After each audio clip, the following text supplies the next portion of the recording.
யாத்திராகமம் 19ஆம் அதிகாரத்தை நீங்கள் பார்த்தீங்கன்னா அதில் தேவனாகிய கர்த்தர் வந்து மோசே கிட்ட என்ன சொல்கிறாருன்னா, இந்த சீனாய் மலையில் வந்து நான் இறங்கி நான் பேசுகிறேன் அப்படின்னு சொல்லுகிறார்.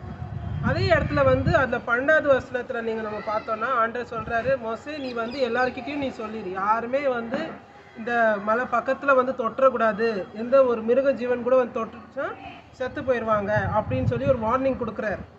அதே இடத்துல திரும்பி மோசே வந்து அந்த மலை மேலே ஏறி போகும்போது திரும்பி ஆண்டர் வந்து 21 அந்த வேர்ஸில் வந்து அதே சாப்டரில் நீங்கள் பார்த்தீங்கன்னா திரும்பி வார்னிங் கொடுக்குறாரு.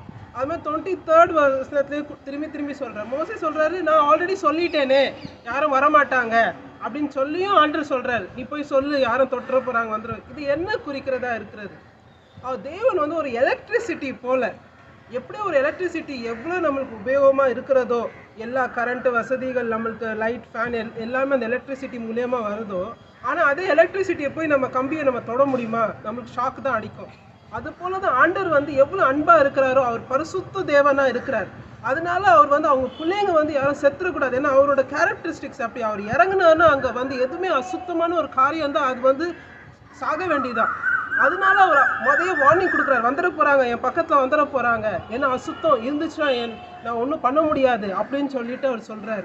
அதனால தான் நம்மளுக்கு இயேசு கிறிஸ்து தேவை. நம்ம அதே தேவன் இருக்கிற பரலோகத்துக்கு நம்ம போனோன்னா நம்ம இயேசு கிறிஸ்துவை நம்ம சொந்த ரட்சகரை ஏற்றுக்கிட்டா மட்டுமே நம்ம போக முடியும்.